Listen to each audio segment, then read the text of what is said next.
that's why I have this. I was just going to wing it, but it's not highlighted. All right. That's pretty much all adults here, right?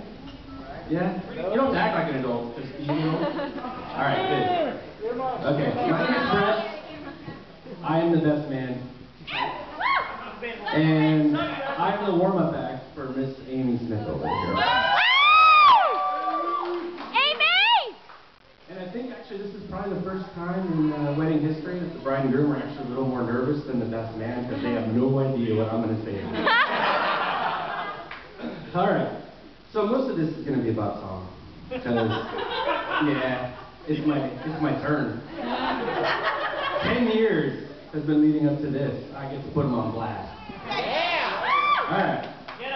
So I actually kind of started thinking about this a couple weeks ago, and my wife comes up to me and she says, "So how's the best man speech coming?" And I said, "Well, that's interesting."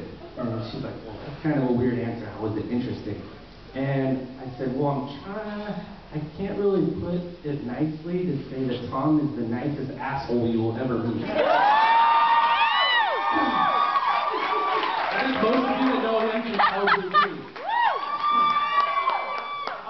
Struggling with this, so I looked it up on a thesaurus, and it said that Tom is, where'd it go? Alright, here it is.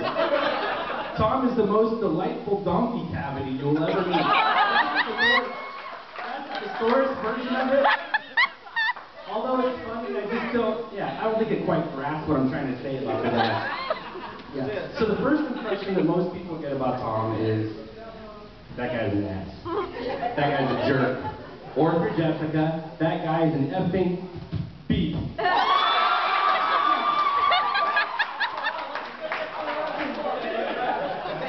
So, I too, I also got this impression of Tom when I first met him. And for those of you that know him, now, I think you understand why we are good friends with him. You just have to pass the 6-month trial period where he assesses if he likes you or not.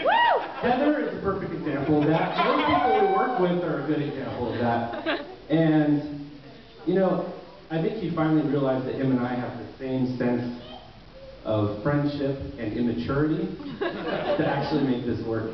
And Tom is still an ass to this day. And I will give you a perfect example. I thought I should bring it up on your wedding day.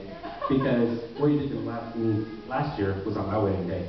He comes up to me near the end of the night, and he says, "Man, Jamie looks so good tonight. You guys are going to beat tonight, aren't you?" And I was like, "Hell yeah, it's my wedding night." He punches me in the balls and says, "Not anymore, bitch."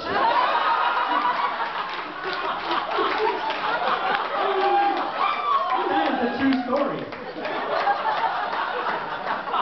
It's a true story. Everything in my speech is true, by the way. Yeah. Oh yeah, I forgot to say. Thanks for putting me on blast. Because it's getting stupid in here.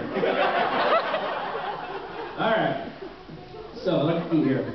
But you know that's the thing I love about Tom. Whenever we hang out, I don't know if I'm getting punched in the balls or if I'm getting a titty twister, or if we're just gonna have a good time. We're gonna get drunk and some crap is gonna be said for sure.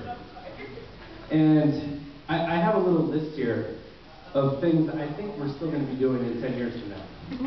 The first one, and it actually happened today. I imagine 10 years from now, we're going to be hanging out in a public place. Tom's going to fart and say, "Did you smell that?" And he's going to walk away. All right. Yeah. And in 10 years from now, we will definitely still be saying appropriate things. Hopefully it's not me yelling 3 hot dicks at girls in Las Vegas, though.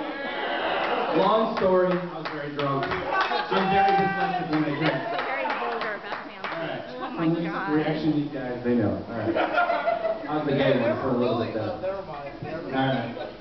10 years from now, we will both be definitely giving Jason shit for ordering apple martini the first time we hung out.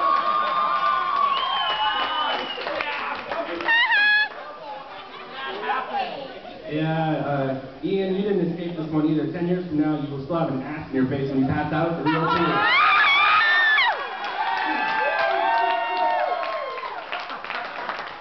Alright. Hey, he had herpes on his ass.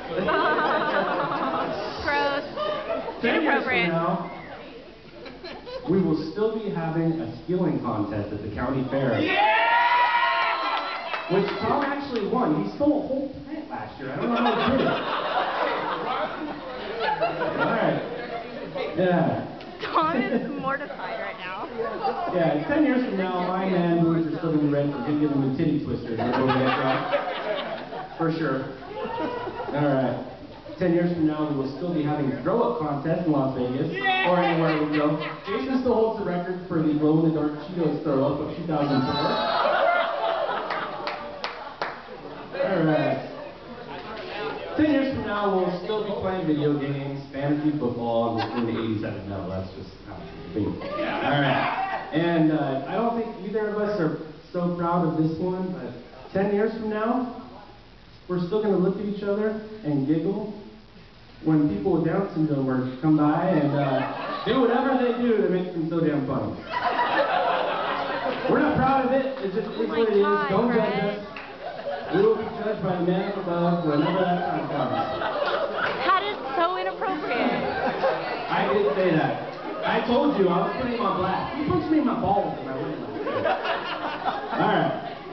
Alright, but overall, out of all these things, all of us having fun, the thing that I look forward to the most is 10 years from now is us still being best friends.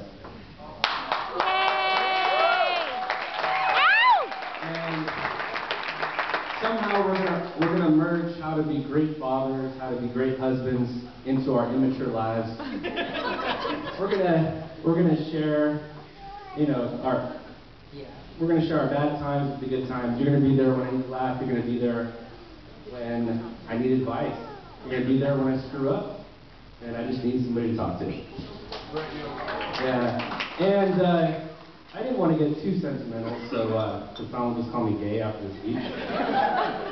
So I'm actually going to quote Tom. There's not much I can say, allowed to say, or can remember to say from our Las Vegas bachelor party. But at 5:30 in the morning, Tom called us into the room. Jason walked down the hallway in his underwear, and he said, "I want you guys to watch the sunrise with me." So How romantic. we were just now in our locker. Yeah, so we're sitting there, and Tom says, "Okay, I gotta be honest here, guys. I don't care if I sound whatever. I just want to say I love you guys, and I love my situation. I love my fiance. I love my son, and this is the absolute best thing that's ever happened to me. I cannot wait." That's coming from Tom. He did say that. And I even remember, even though Ian was yelling in our ears the whole time, "I love you, man. I love you." Alright, so for a great friend, an even better father, and now a wonderful husband, I wish the beautiful bride Jessica and the most delightful donkey cavity Tom best wishes and all of our love in this entire room. If you could raise your glasses. We love the both of you. Cheers.